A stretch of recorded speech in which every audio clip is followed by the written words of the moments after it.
Hi, everybody, and welcome to tonight's talk, What It Takes to Be a Successful Leader. This is the 8th talk in this year's What It Takes Alumni Speaker Series. Just to introduce myself, my name is Laura, and I manage the Alumni Relations Office at the University of Westminster. We're the team that keep in touch with you once you graduate from the university. And we work with hundreds of our alumni every year to support our students and recent graduates through programs like What It Takes and the mentoring program and Westminster Working Cultures, amongst things like that. So before I introduce tonight's speaker, Sue, just a little bit of housekeeping to run through. This talk is being recorded. It will be edited and made available on YouTube when it's ready, and we'll send you the link to that. There will also be a highlight summary of tonight's talk as well, made available online. So we'll let you know about those two things once they're ready.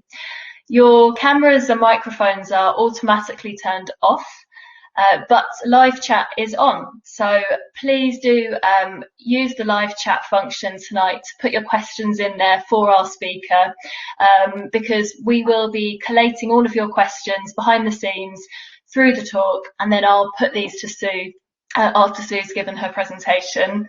If you don't want to put your questions in the live chat shared box, you can privately message one of the listed moderators with your question if you prefer.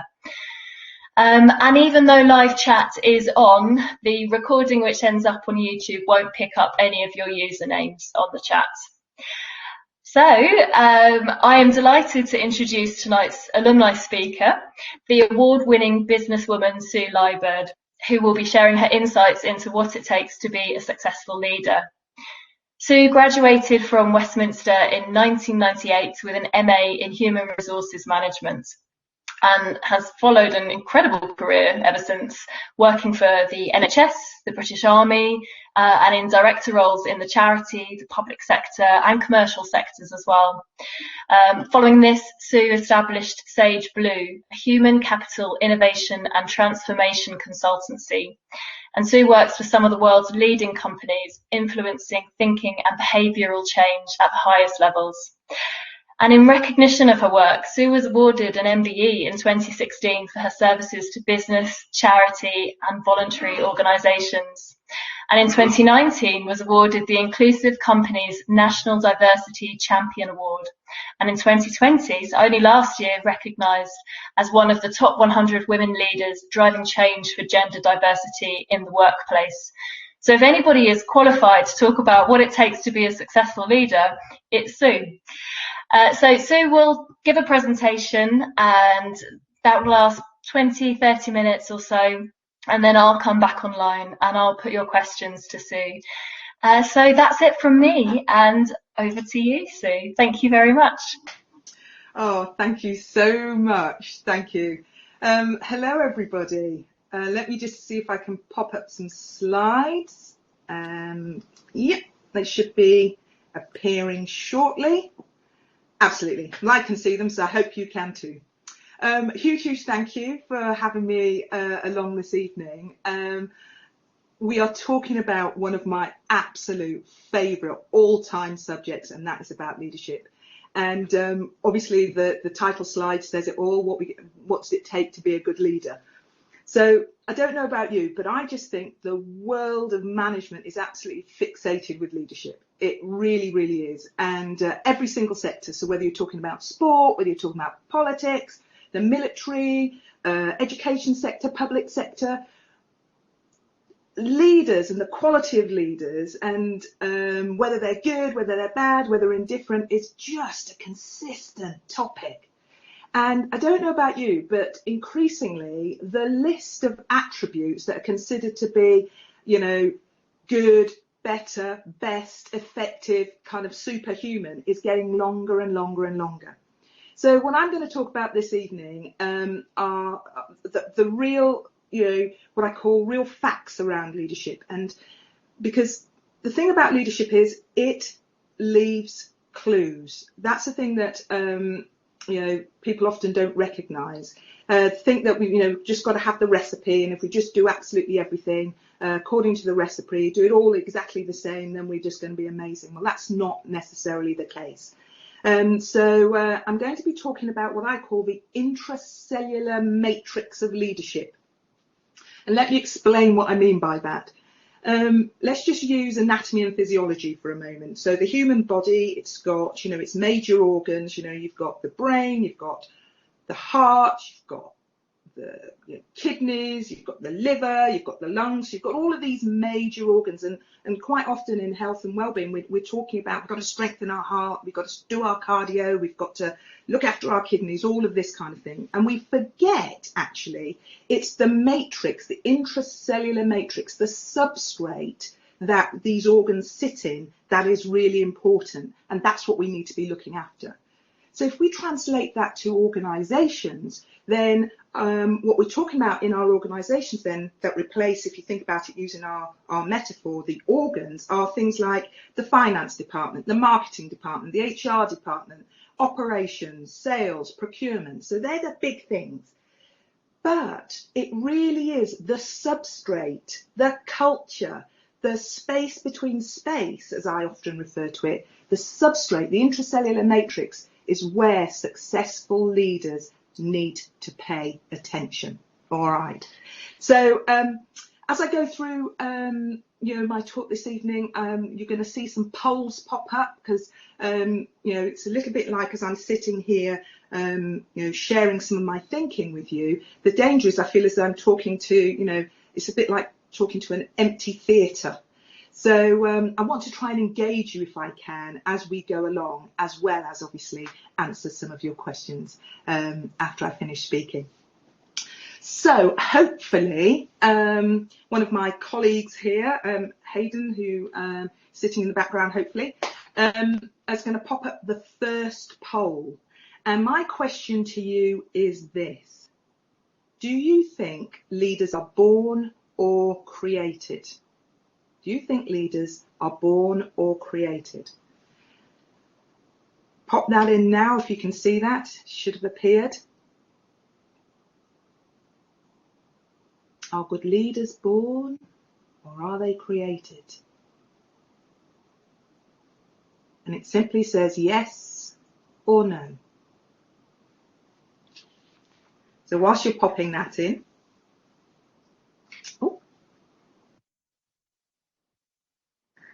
yeah.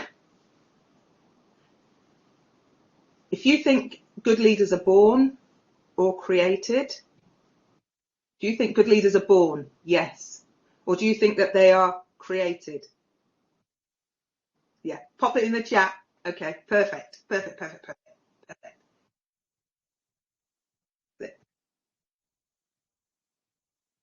Great. My screen's just going ping, ping, ping, ping, ping as the messages are coming in. That's brilliant. Brilliant. Good. Just keep them coming. And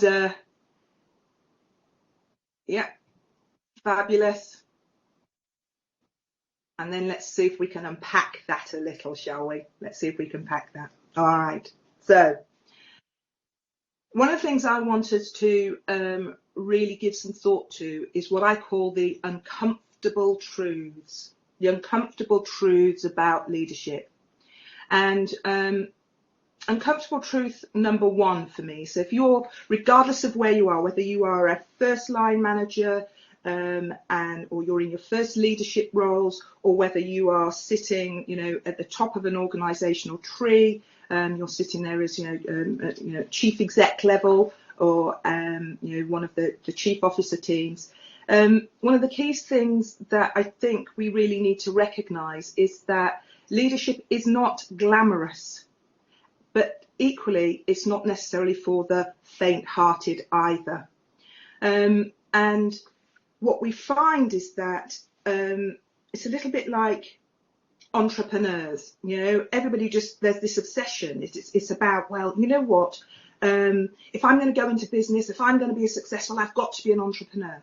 when we look at organisational structures, and when we're talking about leadership and management, we have a tendency to think that as we climb the organisational structure, climb the organisational tree, very much where we get into is that, you know, we think that it's easy, it's glamorous, it's sexy. But you know something? As those of you that are already in leadership and management roles know and recognise, it is not without its challenge. So uncomfortable truth number one, leadership isn't glamorous, but equally it's not for the faint-hearted. All right.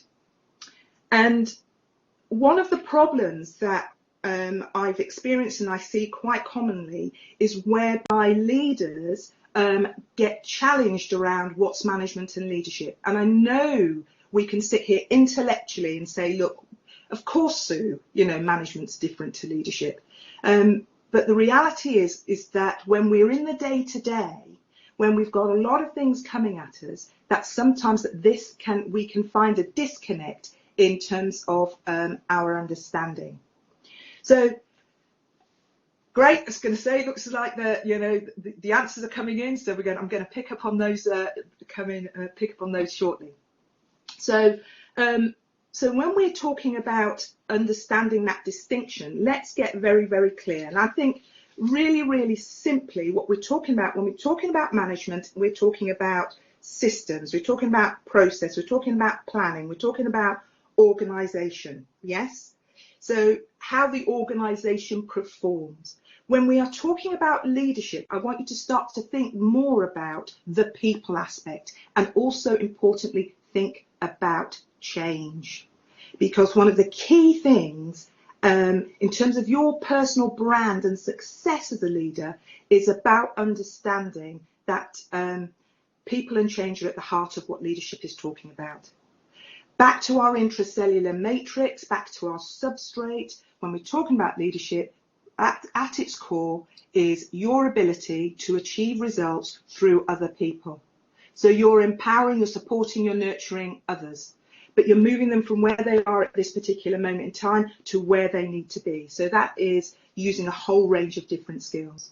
And sometimes what we find is people will take on the mantle of leadership, but really and truly, in effect, they are very, very good managers. They're not so necessarily good at adopting and utilising some of the things that we're going to be talking about this evening.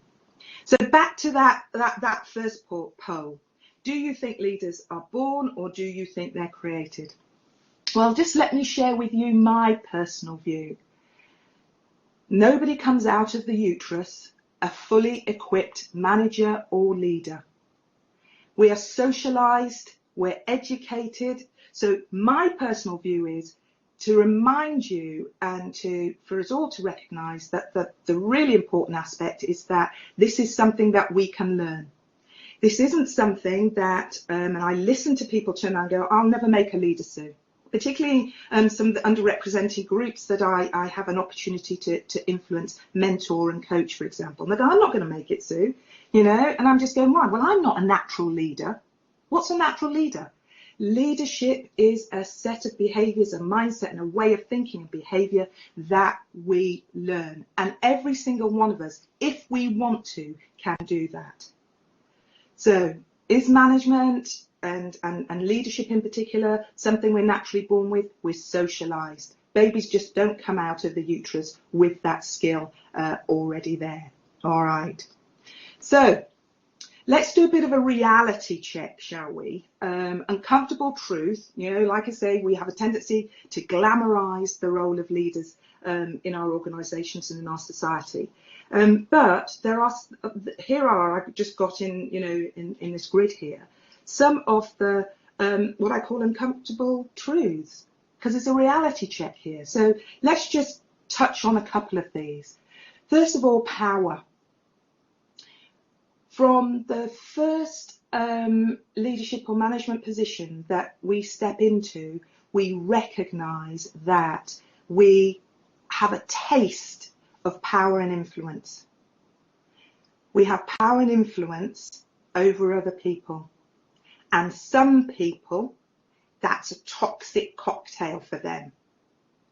With others, what you find is that that can be a real challenge, uncomfortable with it, and therefore have a tendency to try and play that down, over collaborate, be overly collegiate, overly inclusive, and inadvertently create a vacuum that often somebody else comes in and then tries to fill.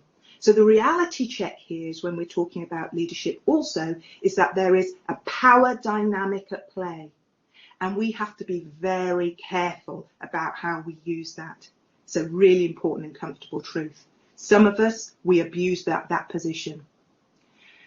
Again, when we start to get into leadership positions, and particularly we start to climb up the organisation, it is very much a pyramid. I'm often talking about this, that we have this pyramid. So as we're starting to climb, there are less of these positions, and guess what? They're highly sought after. Now again, let's take a look, in real terms. So for some people, that triggers them. That triggers them to want to hold it all to themselves. And it links back to the point we were just making about power. Others do okay, as I'm climbing, I'm going to lift others as I climb. I'm going to recognise, yes, that this is a sought after position. I think I've been appointed in whether it's formal or whether informally, my colleagues and my peers have given me this particular role or responsibility in terms of leadership, and I'm going to be the best version of me and do the best that I can do. So these are highly sought after. But it's interesting, if you start to hear what I'm saying, is what that does to us in terms of our internal narrative. There are always high expectations of leaders, without a doubt.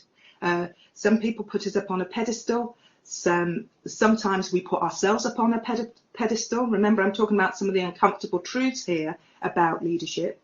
But often we put ourselves under huge and set ourselves high expectations. And in doing that, sometimes we can set ourselves up to fail. So I encourage you, as we are talking about some of the things that you can and you must do in a short while, to give some thought to what expectations are you putting yourself under. Something that goes with the role of leader is that of tension and stress. If you are an individual that really and truly struggles with managing tension and stress, then you think about what you need to put in place for yourself to be able to manage your tension and stress. Because as I've been talking about already, one of the key things that you see, particularly as you get further up the leadership hierarchy in organisations, is that more and more stress comes your way, and therefore you do have to build your resilience. So wherever you are is the being able to cope with that tension and that stress dynamic. Too much stress, as we all know, can be a challenge for us. Too little stress, and that equally can be a challenge. So we're always, that tension and that balance is the piece that we're trying to, that equilibrium is what we're trying to seek here. I'm going to talk about decision making in a short while, so I'm not going to cover it here, but it is a key component. Every single leader, every single manager has got to have the ability to make decisions. And like I say, I'm going to cover that in a little bit more detail shortly. Again, if it's your first time as in a leadership position, whether that's in work or whether that's out of work, in terms of the communities that we live in, what you find very much is you start to acquire some different peers. There are different people you find, organisationally in particular, you start to socialise with. And that's an important point, because what some people find is that as they're starting to move up the leadership hierarchy, so let's say middle tier management, or they're getting into senior director roles, they're starting to have to leave or change some of the dynamics of some of the relationships that they've had on their way up the organisation. And if you are climbing within your organisation, which is absolutely fabulous, is that can bring further tension and stress. It can be a real challenge. Internal promotions. It is easier when you leave your organisation and move to another one. All right. So give some thought to your peers and your peer relationships. And I'm going to be touching on these as we continue to talk this evening. Scrutiny. That's a biggie. Particularly as you climb up the organisation, the moment you have a leadership position or a management position, you invite greater scrutiny. Remember what I've said, you're starting to deliver your results through other people, and with that comes greater attention to you and what you are doing. So it's not just your own efforts that you're being judged against. Of course, you're being judged against the efforts of others. And that final one, that bottom right, is that for some people, occasionally what happens is you make a wrong move, and that can have the potential of derailing your career. And I have seen that, and maybe we'll pick some of that up when we come to having our Q&A. So what are some of the things that can derail people's careers? All right. So there we go, in terms of a little bit about a reality check. As I said, being a leader isn't always glamorous. It's not for the faint-hearted. But and truly, obviously, my particular passion is that it's certainly something worth doing. But I can't talk about some of these uncomfortable truths without touching on some of the points that I've just popped in here. If you are an underrepresented group, if you are a minority in terms of your organisation, and I'm looking at this very much through the lens of organisations, then what you will find is that there are some additional obstacles, or there are some additional challenges that you have to encounter. And when I say underrepresented groups, I am not just looking through the diversity lens here. So it may well be, obviously, gender. So if you're in a predominantly male-dominated environment and a smaller amount of women, or if you're in a very female-dominated environment and it's small numbers of people who, for example, are non-binary, or people who are men in relation to the ratio against women. So wherever what I'm talking about, you find yourself as a minority, then there are some additional things. You may find that there's some discriminatory practice. Big one is around trust. So here you are in a leadership position, you are different to everybody else, and quite often what happens is that trust emerges, and I'm going to be talking a little bit about trust shortly. But there's also some self-preservation bias, because people look at the underrepresented group or the minority group, and very much what happens is they're on their rise, they're climbing, and it's am I going to lift as I climb, or am I going to actually make sure that I look after myself? So we get some self-preservation bias also that starts to emerge, but that's something possibly we can pick up in some of our conversation. All right. So, as I said, you know what? I think leadership is absolutely fabulous, and I actively encourage everybody to get onto what I'd call the leadership journey, really. And why? For me, as you can hear, hopefully in my voice, just some of my my commitment and passion around this is that it gives us an opportunity to influence and shape the future. I mean, what a privilege. Gives us an opportunity to touch other people's lives, to make a difference, actually. We spend a lot of time at work, and if we're talking about leadership within the work context, that's a real honour for me, and it's a real privilege. So let's take a little look at some of the things then that you can be thinking about doing in terms of developing your own leadership signature, or reviewing your current leadership signature. So these are the things that I'm going to talk about. So remember what I said, I'm not going to give you the long recipe of all of the what I call all of the usual leadership behaviours. You say to somebody, so what's a really important leadership, quality for you? And, you'll get passion, you'll get ability to listen. I'm talking about that substrate, that intracellular matrix.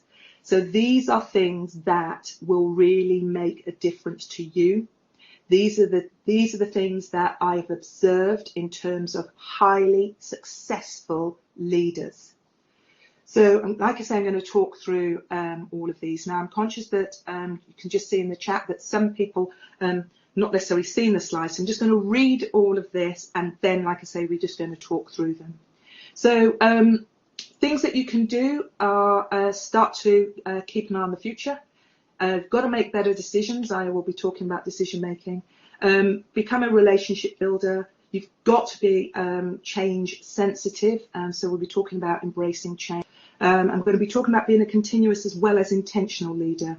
And one of the key things for me is about complexity and simplicity, and also growth mindsets. All right. So for those of you that can't see the slides, these are the lenses that we're going to take a look through now. So let's start with that first one. Keep an eye on the future. So human condition. We move through 3 time zones: past, present, and future. One of the key things that I think highly successful leaders are very, very good at is being agile across all of these zones. So if you pay attention, start noticing and listening to the language of some of your colleagues or some of the people that you line manage, if you find yourself in a leadership and management position, if you listen carefully to their language, then what you'll hear is some people always talk about the past.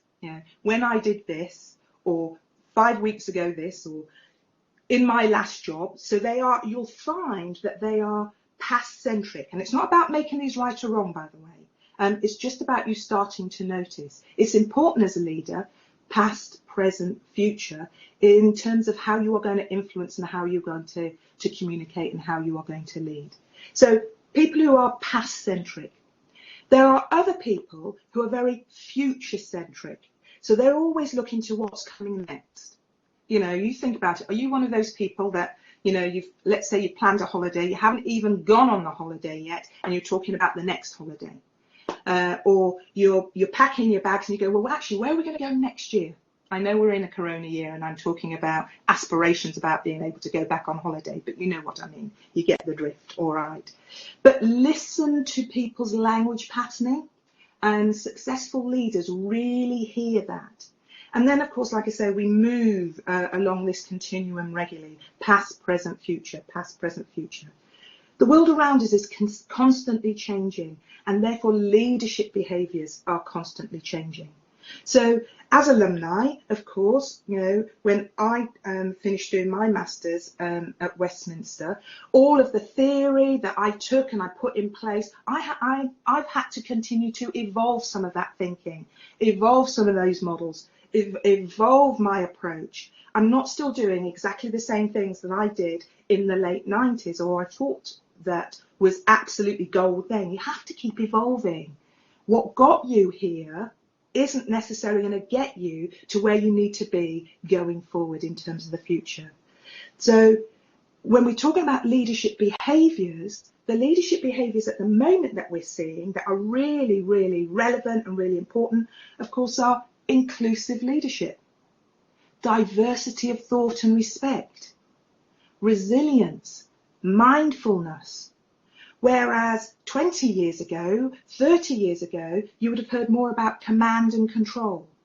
So what got you here isn't necessarily going to get you there because the world is continue to evolve. And like I say, we're going to be talking about the importance of intentional learning and continuous learning. So one of the things I do, and I encourage people to do, is to take one of those tried and tested, good friend analytical models, and that is our usual old pestle. And whenever something's happening, just to rinse things quickly through that lens. So I'm sure Anybody that's done any leadership training, management training will have come across PESTLE. Certainly if anybody's been through our business school at University of Westminster will have come across the PESTLE model. So, you know, P being political, E being economic, S being socio-cultural, T being technology, L being legal, and E being environmental. All right. So it's a little bit like, you know, this week in the UK, we've had Rishi Sunak, deliver the budget. Immediately as a leader, you need to be rinsing through, you know, what's the political or economic impact on my people or on my team or on my division or in my department? Are these changes going to have an impact on the performance of my people? Is this going to tip some people into, let's say, a financially challenging situation? Is this going to have a direct impact on our strategy and on our strategic planning? So rinsing these through, and I'm not saying you have to sit there, you know, in front of your computer and, you know, or with a pen and paper and do a deep dive, but these are things about, in terms of, you know, creating the future that can help us.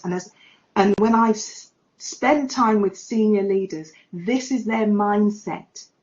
They look through these different lenses. What's coming down the line? What's on the horizon? So, you know, we've got multiple generations in the workplace right now. What we've got is these generations looking at things through different lenses. Therefore, you know, if we always just did what we've always done, guess what? This next generation that's coming and the questions that they're asking, then, you know, we're not recognising their contribution. We're not recognising the change that they're trying to bring. We're not recognising potentially the fresh perspective that they're bringing to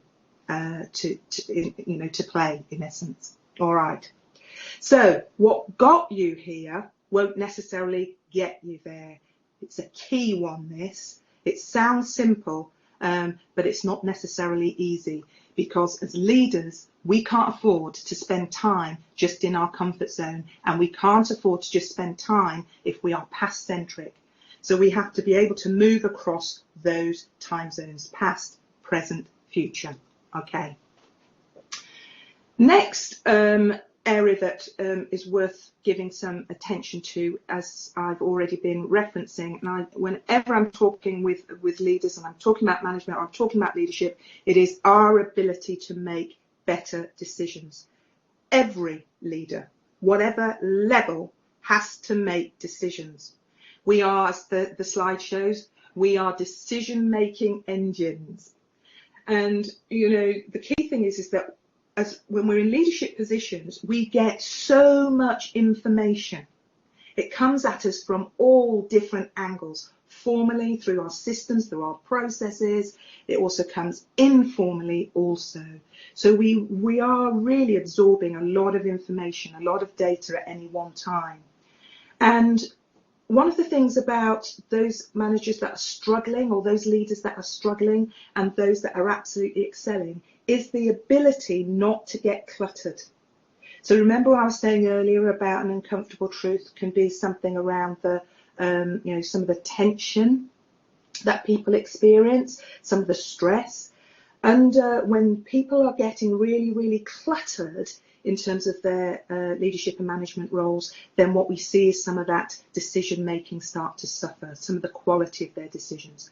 Equally, when people are highly stressed, under extreme pressure and stress, then what we see is the decision making, then it begins to be compromised. So one of the key things that you see with highly successful leaders is their ability to make better decisions. All right. So if you're one of those managers that your leadership style is that you make too many decisions, i.e. you're trying to make decisions for absolutely everybody because you are there in the, you know, command and control style of leadership, you're going to find that you are in real trouble. You're in real trouble in terms of your leadership brand, because guess what? Everybody will be talking about it. It's like, what's the point of me doing that? I'll just get out of the way. She can do it. He can do it. Again, it's undermining. It can be disrespectful. Doesn't recognise the quality, the professionalism, the skill of the person that we're trying decisions for.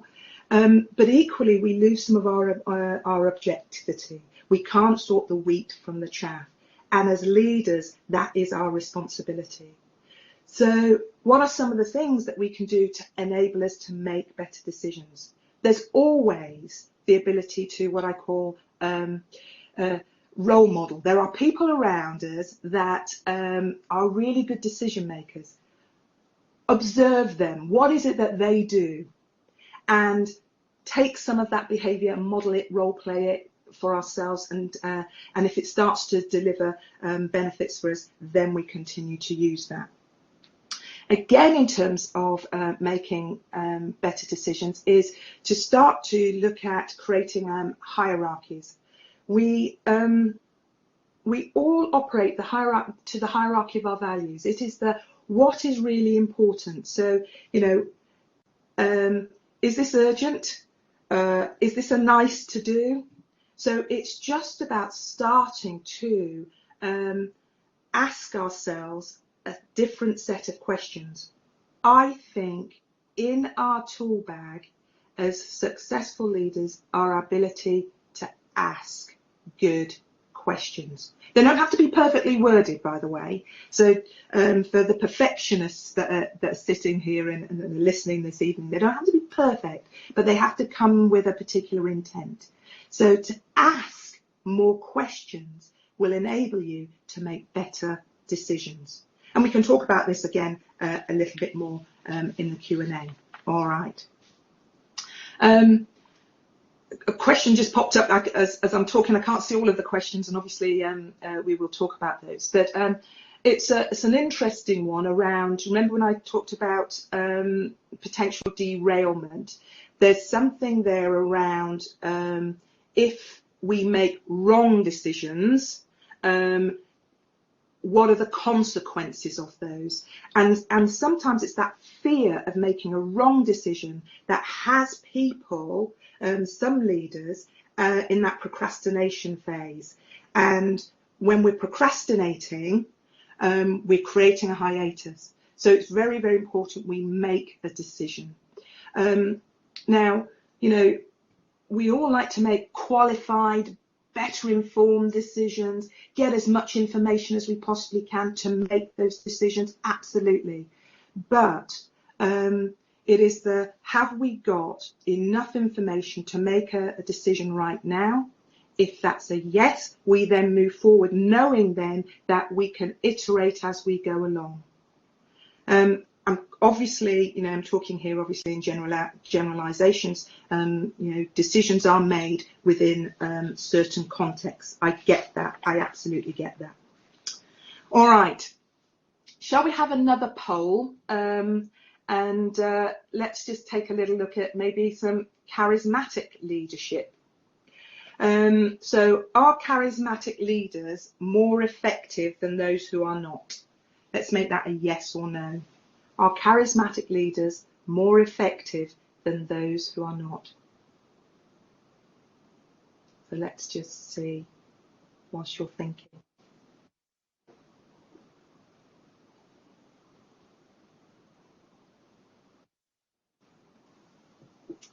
So some of the answers will be starting to come in. Let me talk and then I will speak to the poll in a minute. All right, so as a leader, regardless, absolutely regardless of where we are sitting in the hierarchy of our organisations, one of the key things is that the quality of your relationships make a difference.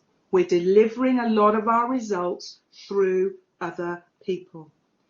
And you can be an awesome, fabulous communicator. You can be brilliant at setting the vision. You can have oodles of integrity, for example. But if people don't believe you, or if they don't believe in what they're doing, things are likely to be bumpy for you. They're likely to fail. People move in a direction of relationships. They move in the direction of that which they know, like, and trust. And I mean, we're seeing this with, think about it with the government at the moment, not to get overly political here, but the government at the moment in terms of its COVID communications. So if you think about know, like, and trust, what we had was, as the pandemic started to evolve, very, very clear messaging. But we found some communities not taking up, the vaccine once it's become available. Why? Because the messaging is coming from people that they know in the past have made declarative statements and have gone back on them. People who they go, I don't fundamentally trust you, therefore trust it. Therefore, you know what? I've got some hesitancy. I'm going to resist. And trust and like are a really interesting dynamic. It's very hard to trust people that you don't like. Now, I'm not talking about as leaders we've got to become everybody's best friends. Far from it, actually. It speaks also, to some of the charisma that we're starting to talk about here. All right. So the key thing is that when we are delivering results through people, we've got to build effective relationships, and highly successful leaders are good with their relationships. Like I say, we're not talking about having to be everybody's best friend. Far from it. Far from it. Now, it's not to say that if you've got a little bit of charisma, you've got likability, that your life is a little bit easier. Excuse me, let me just take a little sip here. Your, life can be a little bit easier, but do you have to have huge likability? Do you have to be charismatic? No, you don't. All right. Are charismatic leaders more effective than those who are not? Our poll says, a large percentage of people said yes. We've got, about 18 people saying no. No, it's an interesting one in terms of charisma, I have to say. Charisma and power can be very dangerous if it's not used effectively, if it's not used well. So if we are highly egoic and it's all about us as leaders, then actually what happens is we start to create a toxic leadership and management environment. If we are talking about, do you know what? We are focused on, building effective relationships. We're talking about delivering results through people. We are respectful of others. We're inclusive in our leadership approach. Then you know something, charisma can help. So my personal view is fundamentally what we want is not necessarily to have all leaders aiming to be, charismatic. What we want leaders to aim to be, and when you're creating your leadership profile and your leadership signature, is to think about, I want to be respected. I don't necessarily need to be liked. I want to be respected, but I don't necessarily need to be liked. All right. So, I'm conscious of the time. I've got so much I'm wanting to share with you. So build effective relationships. This is a really key one. It really is, because we deliver our results through people. The next key message I want us to just touch on, I'm not going to spend a lot of time here, is when we are talking about highly successful leaders, their leadership brand always has in it an ability to embrace change.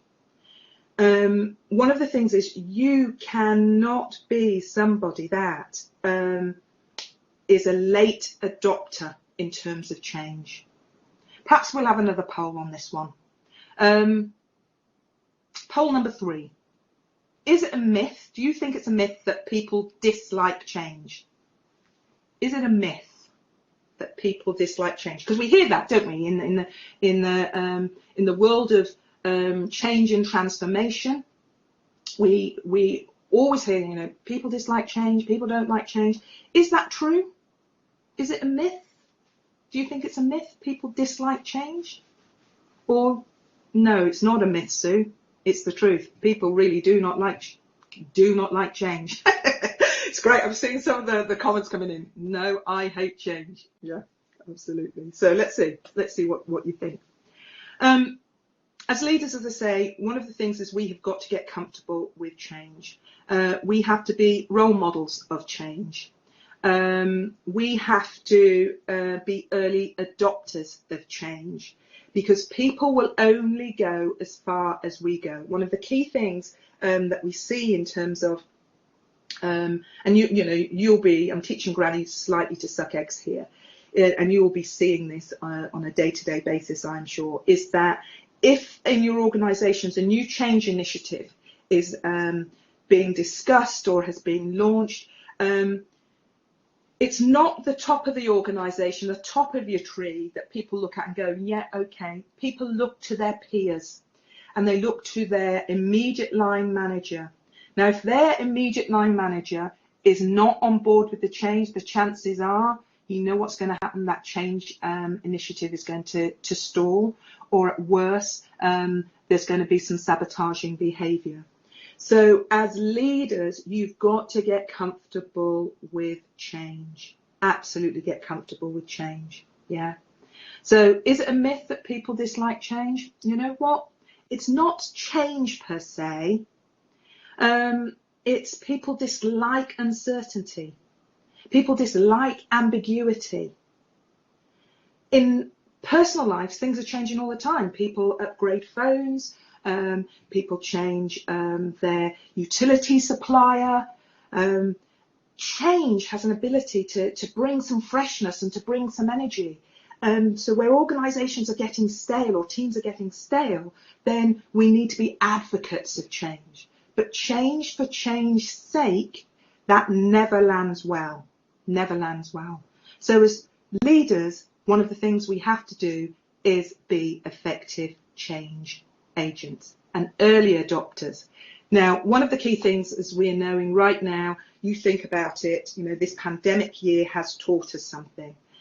18 months, 2 years ago, if you'd said that the majority of the UK workforce who were not required to do frontline work would be able to work from home, everybody would have laughed you out of school.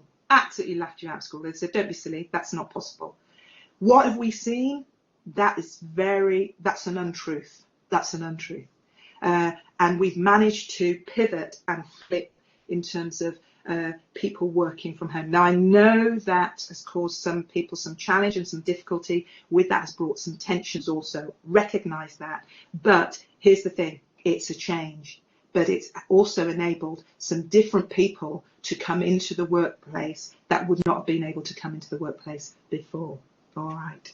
So, interesting. So, 66 people, no response. Perhaps. Oh, sorry. Somebody obviously just came off mute there for a moment. All right. So, let's take a look at our next point. So, embrace change. Change is a constant. It's with us. The world we're living in at the moment, it's changing, moving, changing, moving, changing, moving. And therefore, as leaders, highly successful leaders, we need to be advocates of that. All right. And understand individuals' dynamic around change. Okay. So, my next point is this.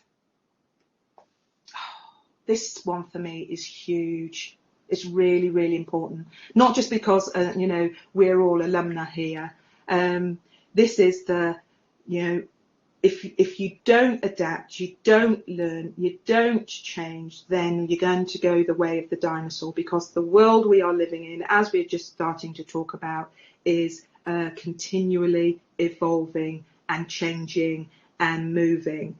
And therefore, we have got to keep up to date. No two ways about that.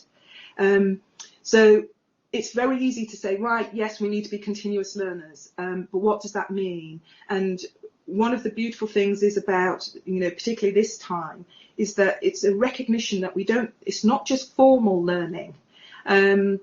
it's the informal that is as important as the formal learning. So we need to make sure throughout our lives, to be honest, not just our working lives, that we continue to be learners. And I like to encourage people to be far more intentional learners, and to be diverse in what we learn also. So let me just try and give you a couple of examples, just to get my head out of just always what I call, leadership management, organizational change, organizational anthropology, which is where I spend a lot of my time. I decided to do something else. It's just I need, the other side of my brain, my creative side, to do some things that are a little bit differently. So I went off and I did a short diploma in interior design. Now, interior design, who would have thought that I was then able to bring some of the learning and the thinking in interior design to my day-to-day work, of course, because I find myself obviously presenting, so I'm in a design space. So it is what colours do I use? What font am I using? What's the emotive feeling that I want to give people when I'm presenting or when I'm designing a document? So what I'm saying is, you don't always have to follow a particular strand. Obviously, in terms of professions, we've got CPD. That's a given. In terms of our professional area of expertise, yes, we need to stay current. But what I also encourage people to do is to be a bit more intersectional, a bit more diverse in how they look at learning, really. I have a non-exec director role in terms of the health service, as you were hearing in terms of my bio and my intro. One of the intentional things that I did was I went off and I did a degree in herbal medicine. And one of the reasons I did a degree in herbal medicine is, not totally, purely in terms of business. I was very interested in integrated care. I wanted to understand very much the dynamic of where do people go who are not interested in allopathic medicine? Where do they go? What's the experience that people get when they are in alternative and complementary medicine that we can then bring into allopathic medicine? But like I say, not totally altruistic, because, if the NHS can't look after me, then guess what? I need to make sure that I'm up to speed in terms of some of the complementary medicines. So quite intentional. And now we're in a stage in terms of the NHS that we are looking at moving to an integrated care system. And so therefore some of the questions and some of the discussion that I'm facilitating at very senior levels are, when we talk about integrated care, what are we talking about? And being able to say, well, actually we're bringing the strand of education here. Also what we're bringing to the table is some of the complementary medicines, acupuncture, in terms of pain management, chronic conditions. So being intentional, but also being diverse, we combine that in terms of what we bring in terms of our day-to-day experience. So again, being an early adopter, think about continuous learning and also be intentional. Remember what I said earlier, what got you there, or what got you here rather, isn't necessarily going to keep you there. So it's really, or keep you here. So it's really important that we adopt a continuous learning approach. All right. So I think I've made that point well and truly. So let's take a look at this one. I'm not going to spend a long time on this one. This speaks to a point I was making earlier. As leaders, highly successful leaders, when I listen to them, I watch them, I study them, and I endeavour to do myself in terms of my leadership style, is make the complex simple. Again, people are, as organisations become more and more lean, as we have lots and lots of change, what happens is we are introducing high levels of complexity in terms of our organisations, and introducing high levels of complexity into people's roles. And therefore, as a consequence, it's incumbent on us to help people. Again, come back to that point I was making earlier around hierarchies. So what's the hierarchy of things that need to be done here? What's the hierarchy of thinking? What's most important? What has to happen now? What can happen in the medium term? What can happen in the longer term? What's urgent? What's important? What can we park? What can we just start to move? So high levels of complexity. One of the key things for me is let's help people make things simple. It's a real gift and it's a real talent, and it's a gift and a talent to endeavour to what I call carry that off without being patronising or condescending or putting people in a position where they feel as though they are under threat or that they are not performing very well indeed. So our ability is to make the complex simple. And again, that speaks to some of the change and transformation that we were just touching on a little while back. All right. So anyway, a couple more points that I want to make, and then we can go to the questions. This for me is an absolute biggie. Highly successful leaders. You've got to have a growth mindset. And I have been scaffolding with all of my messaging this evening around growth mindset. If you are somebody that is absolutely fixed, immutable, it is dangerous. Now, even where we have compliance, and we're working in the field of compliance, it's still important that we test things. One of the things I really, really love is when you have work experience, or you have the new graduate come into an organisation, or I listen to some of the millennials, because they arrive with a mindset that is not that fixed, and they will ask questions that sometimes I've got to say can find a little bit irritating. I will raise my hand to that, but it always has me thinking.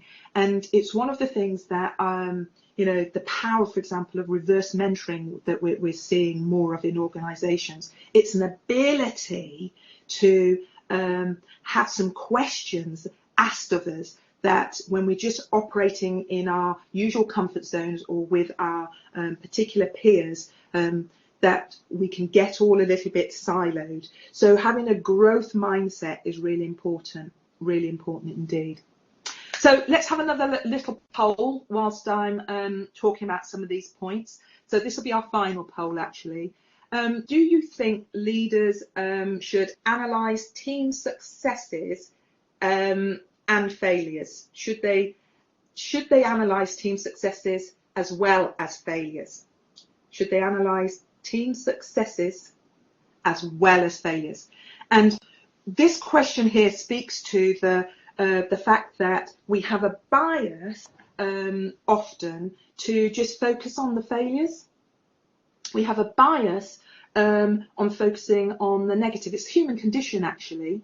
We're slightly hardwired, because when we're talking about failure, when we're talking about negativity, when we're talking about things that are really, really difficult, then you know what? It gives us a bit more of an emotional charge. We can really learn from failures. We really can. But can we not also learn from successes? So hence my question to you. Should leaders analyse team successes as well as failures? If you just want to pop that, yes or no?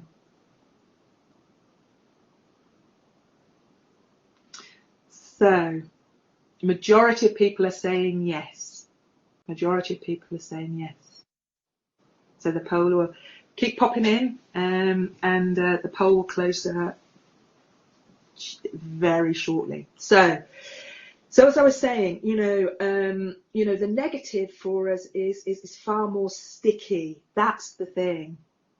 and we have high levels of emotion around that. But we really, truly, obviously, can learn from the successes. We can really mine those. I think what I see in very successful leaders is the ability to recognise both. It is the, yes, we need to, if we've done a good job, we need to celebrate success. But in celebrating success, we need to bottle what we've done well and therefore use that again, so that we're not always going back always going back to that start point, in essence. All right. So fixed mindsets can be a little bit dangerous. We want to encourage some fresh perspectives. But I do have to say that, when we're doing some of these after action reviews, people, they can become a little bit tedious. We can overanalyze. So again, as leaders, there's something about finding that balance, and that's what you see. If it's inculcated in your organizational culture, it's quick action, after action reviews, squeeze the juice out of it, and then you move on and you utilize, the good bits, and you discard the bits that you don't need to. One of the things I love at the moment is watching, and have been watching, this past, I suppose, 3 or 4 years, are the growth of challenger banks. And having had an opportunity to work with some of them, I love their growth mindset. So they've come into, a very, very established sector. Things have been done in a certain way for decades, for years, for centuries in some cases. And just absolutely doing the pivot, just absolutely flipping the switch. And I think, for example, that those of you, business school students will most probably have studied, the case of, Metro Bank, and how Metro Bank came in, and what they did was, first of all, there was a rule around, you can't have pets unless you're visually impaired. And you came in with a guide dog, you couldn't bring a pet into a bank. Who made that rule? So one of the things that, Metro Bank said, yes, of course you can bring in your pet. So they put out dog bowls, so people could come in. Oh, slides have just moved. Oh, dear. All right, okay. Again, one of the things was it would take 2 or 3 weeks to open a bank account. So what was it that they did? They said, well, actually, if everybody brings their relevant information, we could do that today and have people walk out of the bank being able to access the service. So this was a growth mindset. And we see that wherever we get what I call challenger thinking. So it's the, what can we strip away? What can we do that's a little bit differently? And one of the things is, as leaders, this is our domain, regardless of where you are. It is fresh thinking. It's really important, which then, in essence, brings me very much to this slide. It's time that we fear a little bit less. If you are a leader that is walking and carrying lots of fear, doubt, anxiety, guess what? Back to the uncomfortable truth, you need to put some things in place, because leadership success really requires us to take some risks, to be a bit more bold, to ask the questions of ourselves and ask questions of others. It's our job to do that. And sometimes, we've got to swim against the tide. We really do. And I'm not saying everybody's got to become mavericks, but it's about knowing when to be a maverick and when not to be, when to champion something and when to sit back. Paying attention, noticing, calling things out, that is our job as leaders. So my final slide, so start giving some thought now, obviously, to some of the questions, is, something, change is with us. It's a constant. It's not going anywhere and going away anytime soon. So as leaders, something, as I said, it's a real privilege, it's a real honor to be a leader in an organization. And, if you're going to be a highly successful leader, create your signature. What do you want to stand for? What is it that you want people to be saying when you're not in the room? Be consistent with that. And you know something? Be damn good at it. Be damn good at it. All right. So let me hand back and then let's see if we can go to Q&A. Stop. Great. Thank you so much, Sue, for that. Really appreciate your time. And there are so many questions that are flooding in. So we're going to try and get through as many as we possibly can. I'm going to start with a question that I think we all feel from time to time, and that is, how do you cope with taking criticism or negative comments, and how do you cope with not taking it too personally? Oh, well, first of all, you know, we are human. And so some days, you know, those comments are going to come at us and they're going to feel very, very personal. I get that. But it goes with the title. It goes with the job, I'm afraid. And so one of the key things is we have got to build our resilience. And again, as I said, a key tool in our tool bag is our ability to ask questions. So when criticism is coming, when we're feeling as though we're under attack, it's not about responding and going into defense. It is the getting some, perspective and ask some questions. Seek to understand. So where's this coming from? Because you know something, the comments, the feedback, the criticism may actually be a symptom of something else. And the art is for us not to get triggered. So, not to be hijacked by our physiology, be hijacked by our amygdalas. Take a deep breath in, let it out slowly, and ask some questions. Seek to understand. Thank you. That's some great advice. The next question I have is about your favourite leaders, people who've been inspirational to you. Who are your favourite leaders? Well, let me see. I absolutely admire and respect one of the key people for me who's around at the moment is Christine Lagarde.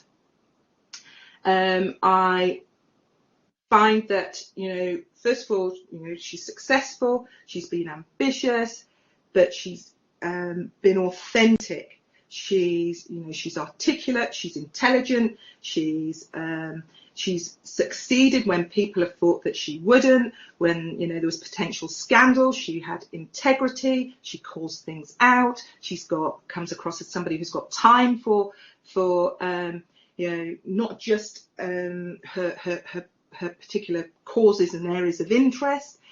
She feels as though she's an all-rounded woman, but she's human, and she admits some days I have, good days and some days I don't. So I'm a big fan of Christine Lagarde and have been for a long time. So I do monitor her and follow her, I have to say. Yeah. Brilliant. I can give you some more, but... Well, we might come back to that because I'm just looking at the questions. They keep coming in, which is amazing.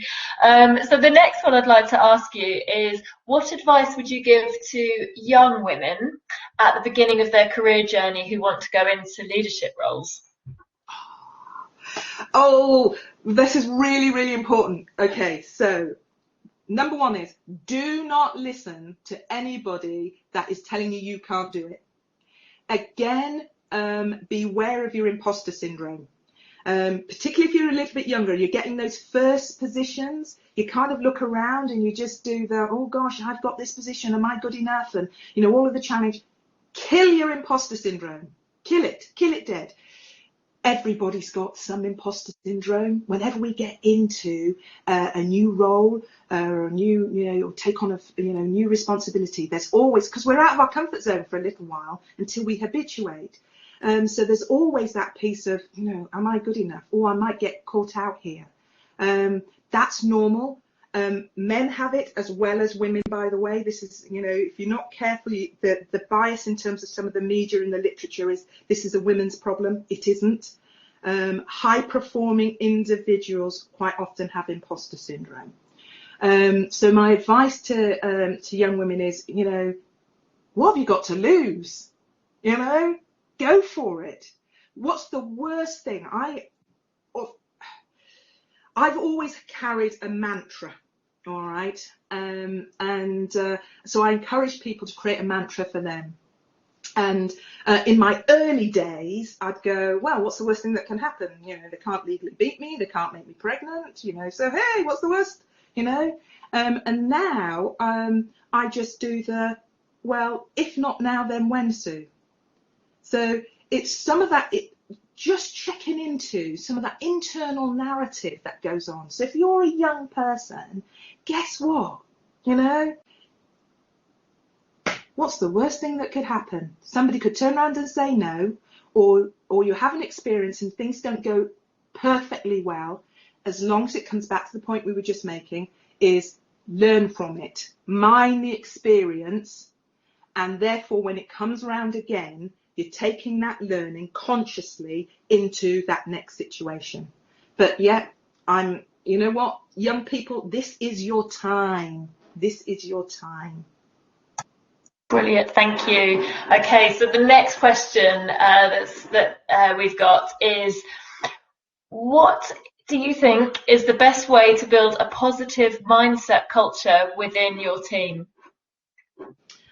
Well, positive mindsets. First of all, is we've got to find time for, number one, what I call some of the human niceties. So it's it's the relational pieces. It's the taking an interest. We're actively encouraging people to bring their whole selves to work. I want to caveat that, bring our whole professional selves to work.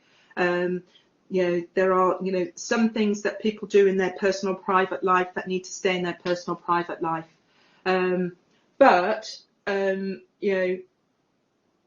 think it's very incumbent on us to create a place where people feel safe. So we're talking about psychological safety here. And as leaders, that's important. People will only go as far as we go. So one of the other important things, I believe, is we've got to show a degree of vulnerability, or we've got to be able to showcase, something. Some days I find it difficult to. If we've got, mental health problems, or we've got some anxiety, or we've got some depression, or there's something going on in our personal life, therefore we need to give permission to our team colleagues to be able to bring that into the space, and make sure that we are providing the right support to be able to enable them to be, to do their job effectively and to thrive. It's incumbent on us to put in place behaviours and thinking and approaches that enable people to feel safe and to be able to thrive. Perfect, thank you. Okay, the next question.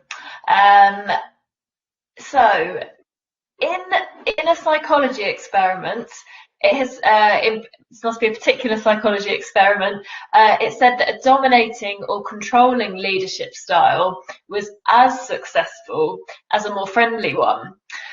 What do you think about that? Yeah, if we are talking about far more transactional, if we are talking about moving things very, very quickly, if we're talking about being in crisis situations, you know what? Dominant style absolutely can be effective. If everybody, if it's incumbent on us, if there's chaos, that we have got to create order and calm from chaos. And dominant leadership styles are very good at doing that. The problem is long term, you don't build loyalty. And long term, what you don't build also is the ability for people to grow and to evolve. And one of the things I think is very, very important, and what I see in highly successful leaders, are that they're growing people, and they're recognizing people's potential. They want people to come to work and be happy and fulfilled. Like I say, we spend a lot of time at work. So again, come back to some of what we touched on around charisma. It's we want likability, we want warmth, we want positivity, but if we just have a dominant style, we don't always get that. We alienate some people, or what happens is some people go very quiet, and we may be missing some real gems. So to answer the question, yeah, has dominant got its place? Absolutely, yes, it has. Thank you for that. Okay, so the next question is, how do you deal with members of your team that are stubborn or who don't listen to your directions? So this is where we've got to be, well, it's an interesting one, because my default is to go to, I need a little bit more information. This is where our questions again become our friend. So it is the try not to do this stuff, what I call in public, because they'll just retreat and they get more stubborn, or they get defensive and they may go on attack. So it is the, take people aside, and it's about fearing less and being a bit more courageous. This is what we have to do as leaders, and we have to call out the behaviour and hold them to account for it. It may well be that this is just the way they've been and they don't know any different. So if we don't call it out, we are inadvertently condoning the behaviour. So it's important.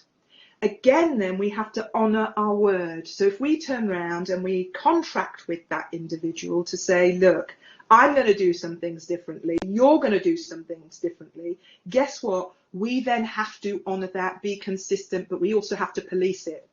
So the moment that individual strays, we've got to be on it, not let it slide because we're having a bit of a bad day. We've got to absolutely pick up on it.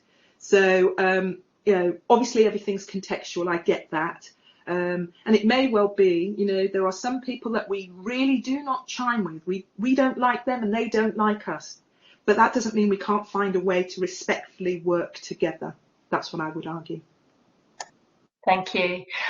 Next question is, how do you stay on top of all the changes which happen around you? This is where our job is to make the complex simple.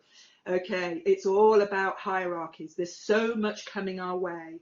Now, one of the things that, and this is the difference between really highly successful, those real, flyers who are really, really good in terms of their leadership and management style, is they diarise time to do thinking. They diarise time to do the planning.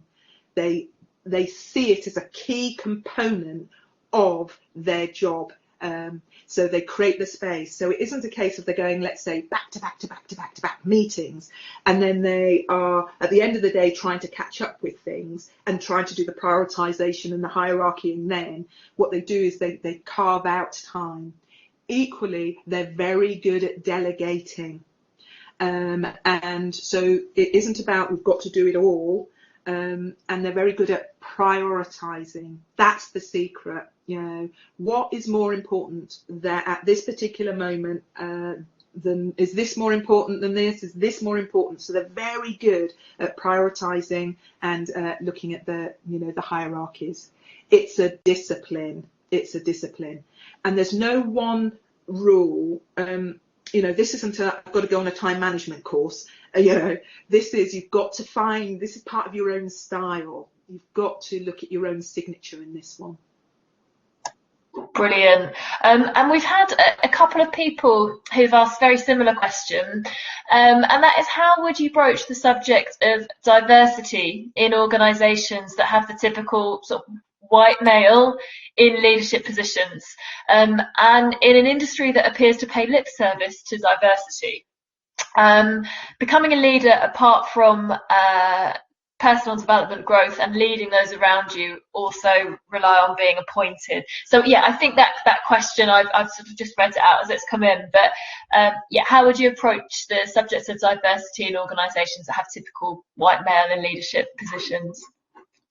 Well, this is where I share with you, I'm doing a PhD at the moment and I'm looking exactly into this particular topic.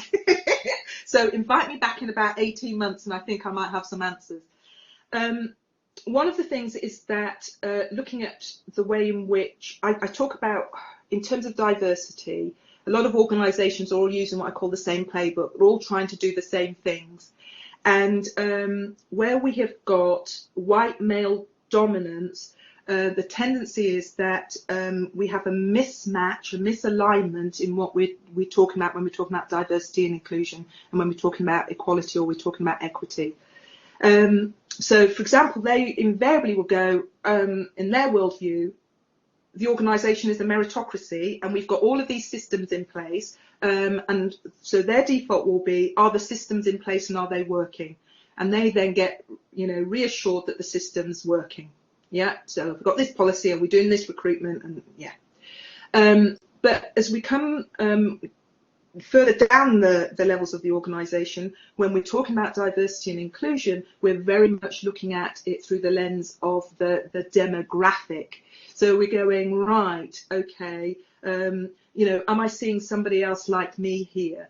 Have we got, particular silos? Have we got, all, black and Asian staff working over here, and then we've got, white people over here? We've got, silos or ghettos within our organisation.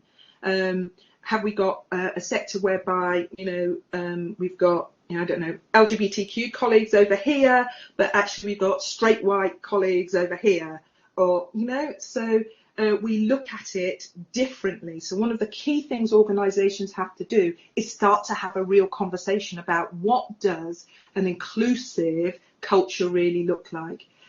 And it's also, we're having to take a look at the informal. So I'm back to my substrates, actually. It's the informal that drives an organisational culture. And when we're talking about diversity and white male dominance, often what it is, it's the informal that is going on rather than the formal. And that's where we have to go. And again, it comes back to my point about we need some pioneers. And I know that's difficult, but it's incumbent on us to find our voice. And I'm somebody who finds herself regularly either the only woman or the only black person in a room. And what happens with that, there is the burden that sits with us, because suddenly, if you are the underrepresented group, you are the minority, everybody assumes you can speak on behalf of huge communities. That isn't the case, and it's not for us to take on that mantle either. So it is that I can speak from my lived experience, I can speak from my perspective, but I can't speak on behalf of the whole of the black community, for example. Just can't do that. Thank you for that. And as you were talking, I could see some comments coming up saying 100% totally agree. So thank you for answering that.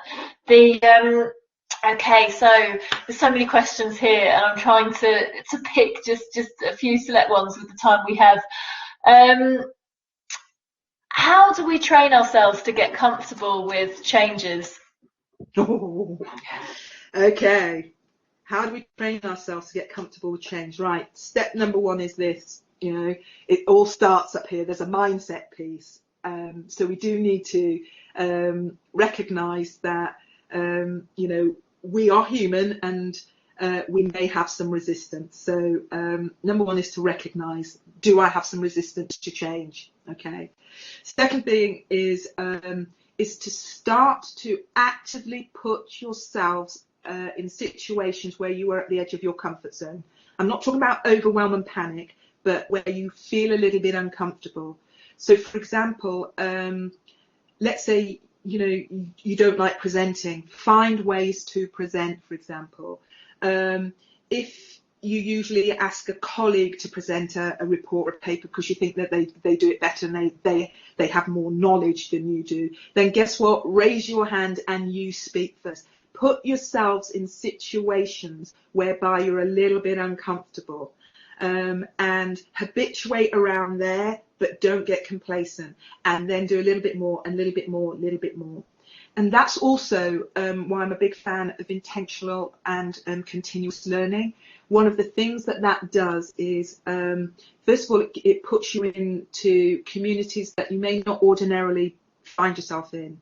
You do a short course, at Westminster, for example, and you find yourself with all sorts of people that you wouldn't ordinarily find yourself mixing with. That's fabulous. And again, you know, you're learning from each other, as well as whatever the content is. So learning is important, mixing with different people is important, finding ways on a day-to-day basis to put yourself on the edge of your comfort zone. I practice this one all of the time, because if I don't find myself on the edge or a little bit uncomfortable, I worry about my ability and capacity to deal with change. It builds our resilience. It really, really does. Don't get me wrong, if we're going to overwhelm, we then need to get into some self-care and pull ourselves back.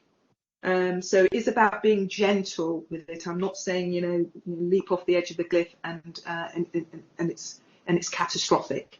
And not doing things, like I say, whereby it's career damaging or career limiting. You know, this is, you know, marginal gains. You know, in the world of sport, when I've worked in the sports space, everybody talks about marginal gains, 0.5%, 1%, these little things that we can do.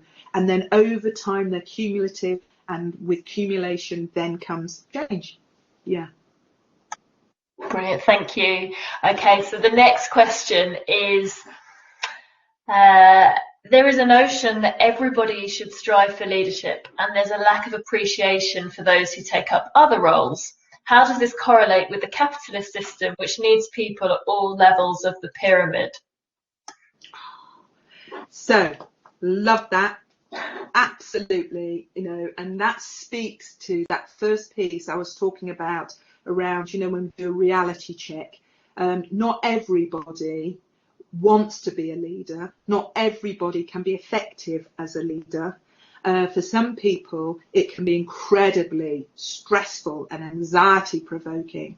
And you know what? We've got to remember also we have different life stages.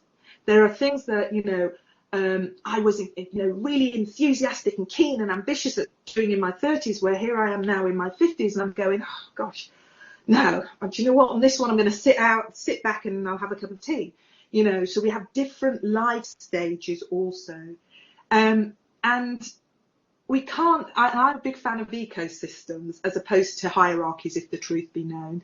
And it is the, if everybody, and maybe it's my utopian worldview, but if everybody can be, you know, working to their strengths, doing what it is that, you know, they want to do in terms of the workplace and that they're skilled to do, and that's the direction. And we have everybody all working together. We've got an ecosystem that then works, rather than to get more pay, to get more recognition, you have to then keep climbing the ladder. Because what then we sometimes find is that people are having to make those decisions about climbing because of it's an economic decision rather than a personal, professional decision around their own growth and their own evolution and their own development. So speaking to the capital piece, not everybody has to become a leader. And guess what? We're at different life stages and it's not appropriate for some people at all. And we shouldn't be disrespecting them or thinking any less of somebody that turns around and says, that one's not for me. I'm happy where I am. Thank you very much. Yeah. Great, thank you. We are getting near to 8 o'clock, so we've got time for just a couple more questions. So the next one is, should a good leader listen to the majority when making decisions, or should it be based on what they think is a good or suitable decision, even if it goes against the majority of people? Yes, yes, and yes. So listen is the key thing there, and so I want to acknowledge whoever's sent that question in. It's really important to do the listening, but we deliver our results through people. We're under scrutiny, and if the decision fundamentally is ours to make, it's important that we listen, we synthesize, and we make the best decision based on the evidence that we have in front of us. If it is a collegiate decision, it's incumbent on us to make sure that all the opinions are made and that we make the right decision based on the problem that we are trying to solve, not in terms of personal agendas. But right at the heart of that is listening. That's the core. Highly successful leaders, they listen. They listen. Great, thank you. And one more question before we go, and that is, how did you break through the glass ceiling to get your first leadership role? Oh, gosh. Well, first of all, I love glass ceilings, love them, because I love a challenge. So I actively look for glass ceilings because that's slightly how I'm wired now, and I've honed that. So I look because I want to grow. I want to evolve. I am ambitious for myself and for my teams and, and my colleagues. So, and I want to be at the edge of my comfort zone. So my first glass ceiling, it was, our first, senior leadership position. I got a tap on the major one for me. Not my first leadership position, my major first position from being head of and, director of to making it to the C-suite.